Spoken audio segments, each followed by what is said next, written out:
পর্যটনকে আমরা সেই আকারে কোনো গুরুত্বপূর্ণ শিল্প আকারে দাঁড় করাচ্ছি না অথবা দাঁড় করাতে চেষ্টা করছি না, পারছি না। যে পরিমাণ এফোর্টস আপনার রাষ্ট্র আমাদের গার্মেন্টস শিল্পে দিচ্ছে, এর 20% এফোর্ট যদি আমরা পর্যটন শিল্পে দেই রাষ্ট্র আকারে, তাহলে এই শিল্প কিন্তু ঘুরে দাঁড়াবে আর কি। আপনি যদি কক্সবাজারের, চিটাগাংয়ের, সীতাকুণ্ডের কোণা থেকে ধরেন একেবারে খুলনা, বাগেরহাট, শরণখোলা পর্যন্ত এই লম্বা পথ হচ্ছে আমাদের কোস্টাল রিজিয়ন আছে। দ্বিতীয় একটা ঘোরার জায়গা হচ্ছে যে আমাদের হাওর আছে প্রচুর, বিশেষ করে বর্ষাকালগুলোতে হাওরগুলো অসাধারণ সৌন্দর্যে পরিণত হয়, সেইটা একটা আমাদের ঘোরাফেরার জায়গা। এর বাইরে আছে যে আপনার পার্বত্য চট্টগ্রাম, আমাদের যে পাহাড় আছে, পাহাড়ের নিজস্ব সৌন্দর্য আছে। তারপরে হচ্ছে আপনার সিলেট একটা বড় জায়গা, চা বাগান থেকে শুরু করে সুন্দর সুন্দর জায়গা আছে। এর বাইরে হচ্ছে আমাদের কিছু দ্বীপ আছে আর কি, আপনি সেন্ট মার্টিন বলেন, তারপরে মহেশখালী বলেন, কুতুবদিয়াও তো একটা দ্বীপ মনে হচ্ছে, কুতুবদিয়া। তারপরে হচ্ছে ভোলা, আমাদের সবচেয়ে বড় দ্বীপ জেলা, এবং ভোলার মধ্যে আবার অনেকগুলো ছোট ছোট চর অথবা দ্বীপ আছে।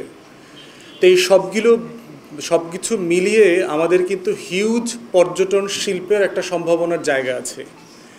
এবং আমরা যারা বিভিন্ন দেশ বিদেশ ঘোরবার সুযোগ হয়েছে, এগুলোর প্রেক্ষিতে আমরা এটা খুব কনফিডেন্টলি বলতে পারি যে আমাদের যে সম্ভাবনা আছে পর্যটন শিল্পকে ঘিরে, এই শিল্পটাকে দাঁড় করানোর এবং লক্ষ লক্ষ পারহাপস কোটির বেশি জনগোষ্ঠীকে কাজের আওতায় নিয়ে আসা, ব্যবসা বাণিজ্যের মধ্যে নিয়ে আসা, তার 10-20% আসলে আমরা রাষ্ট্র আকারে এটা ব্যবহার করতে পারছি না। তো সেই না পারার জায়গায় অনেকগুলো সংকট আছে আর কি। প্রথম সংকট হচ্ছে যে আমরা রপ্তানি শিল্প হিসেবে পোশাক শিল্পকে যেভাবে গুরুত্ব দেই, এটা গুরুত্ব পাওয়ার মতোই বিষয়। 50-60 লক্ষ মানুষ এখানে বিভিন্নভাবে ইনভলভ কাজ করছেন। পর্যটনকে আমরা সেই আকারে কোনো গুরুত্বপূর্ণ শিল্প আকারে দাঁড় করাচ্ছি না অথবা দাঁড় করাতে চেষ্টা করছি না, পারছি না। যে পরিমাণ এফোর্টস আপনার রাষ্ট্র আমাদের গার্মেন্টস শিল্পে দিচ্ছে, এর 20% এফোর্ট যদি আমরা পর্যটন শিল্পে দেই রাষ্ট্র আকারে, তাহলে এই শিল্প কিন্তু ঘুরে দাঁড়াবে, এবং এত অসাধারণভাবে ঘুরে দাঁড়াবে যে আপনি চিন্তাই করতে পারবেন না।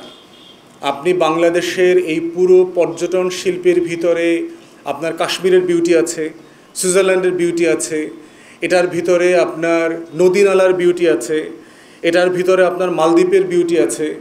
আপনি ভারতে ঘুরতে যাবার যতগুলো জায়গা আছে, ঠিক এরকম গুরুত্বপূর্ণ ঐতিহাসিক জায়গাগুলো আছে বাংলাদেশে। কিন্তু সারা বছর ধরে যে এটাকে নার্সিং করা এবং এটাকে শিল্প আকারে গড়ে তোলবার যে উদ্যোগ, সেটা আমরা দেখতে পাচ্ছি না। এই জন্য প্রথম সংকটের জায়গা হচ্ছে রাষ্ট্রকে আমরা আজকে আহ্বান করছি যে পর্যটনকে শিল্প আকারে স্বীকৃতি দিয়ে এটাকে একটা বিদেশি রিজার্ভ, আবার বিদেশি মুদ্রা আয় করা এবং বিদেশি মুদ্রা বিদেশে যেন না যায় সেটা বন্ধ করবার একটা মারাত্মক মাধ্যম কিন্তু।